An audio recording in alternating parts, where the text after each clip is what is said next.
You hear hoofbeats coming down the road toward your house, fast. There's no lantern light anywhere near them. You're in rural Ireland centuries ago. That sound alone told you everything you needed to know. You better get inside your house and blow out that candle. Do not look out the window no matter what you hear next. Because if you see him, you go blind. And if you hear your own name come out of his mouth, well, sorry, you're already dead. It just hasn't caught up with you yet. They call him the Dullahan. And the story behind him? Pretty strange. Centuries before anyone described a Headless Horseman, the Irish worshipped a god called Crom Cruach, sometimes called Crom Dubh, and it translates to the dark bent one. Crom Cruach shows up in real medieval manuscripts. He was a fertility god, and the price of that fertility was blood, specifically decapitation. When Christianity spread through Ireland in the 6th century, the sacrifices stopped, but the god didn't. Or at least that's the story the Irish told themselves in the centuries that followed, that the old bent god never accepted the loss of his offerings, and instead of vanishing, he just changed his shape. He put on a body made of night and started riding the roads himself, hunting for the deaths he was owed and never received. So now that's a real god's name attached to a very old grievance. The Headless Horseman himself doesn't actually show up anywhere in the old Irish myths. He's not in the sagas or any of the medieval texts, and he's nowhere near actual documented worship. The Dullahan, as we know him, simply doesn't exist. The first real written version of him doesn't appear until 1825, so that's really only 200 years ago. Which means the story everyone tells, the ancient god still riding, still furious after all these centuries, might actually be backwards. The god is real. He's an ancient figure. But the headless rider carrying the name might have been invented centuries later and just given that name. Because here's a nameless ghost story that needed a character, and Crom Cruach's old bloody reputation just happened to be there. But whatever his true age, the folklore around how he moves is some of the most vivid death omen material Ireland has ever produced. He rides at night, usually around the old fire festivals, on a black horse that's just as headless as he is, sparks flying from its hooves, and it tears down empty roads. He carries his own head tucked under one arm. Some tellings say he actually holds his head up high instead, using it like a lantern. And its glow is the only warning you get before the hoofbeats arrive. He carries a whip made from a human spine, and he uses it to take the eyes out of anyone foolish enough to watch him pass. Which is exactly why the old advice was always the same. Draw the curtains and don't look out the window. He's blinding to look at, and looking at him is never worth what it costs you. He only speaks once during his ride, and it's to say a single name out loud. Whoever that name belongs to is marked. The worst part of it is there's no way out. Once he speaks your name, you're done for. Where he stops, someone is most definitely dying.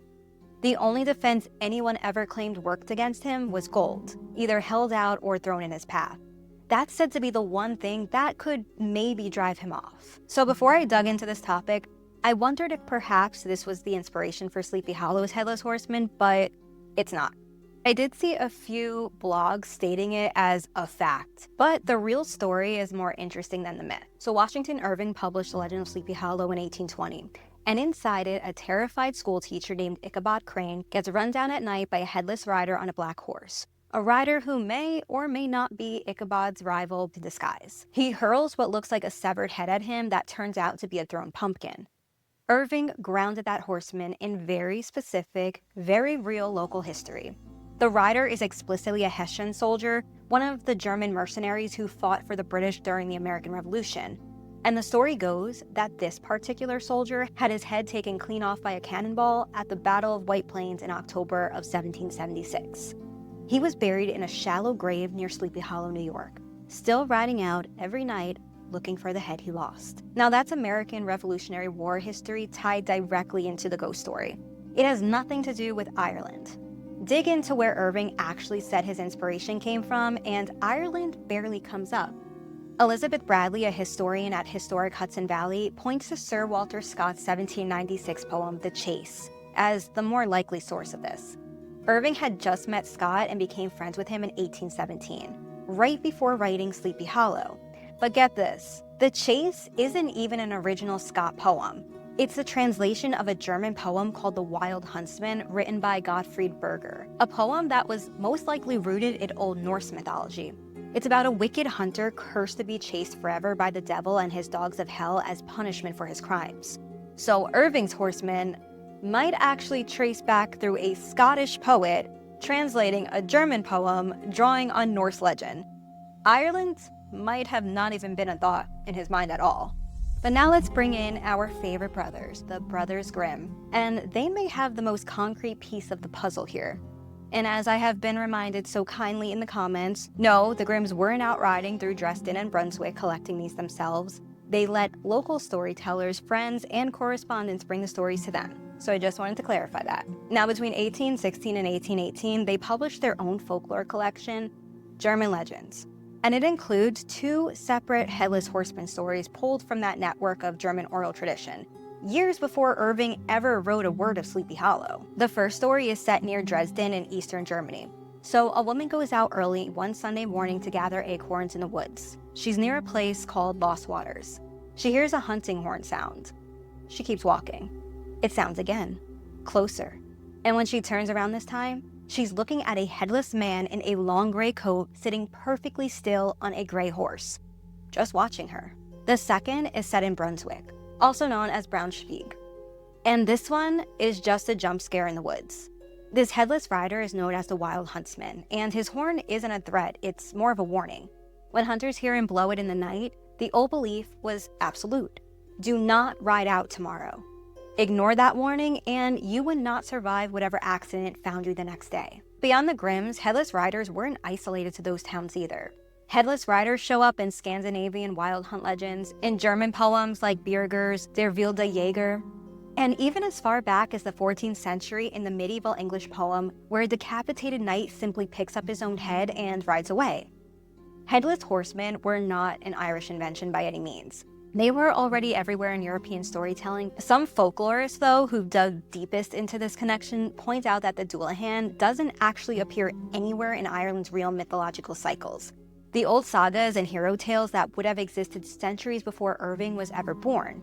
He shows up for the first time in print in 1825 in Thomas Crofton Crocker's folklore collection, which means the timeline everyone assumes ancient Irish monster inspires young American writer never happened at all. Crocker's collection came out 5 years after Sleepy Hollow was already published and being read across 2 continents. So maybe the 2 of them are like 2 branches of the same old European fear about a rider missing his head growing up an ocean apart, one grounded in real Revolutionary War death, the other grounded in real ancient gods' grievance.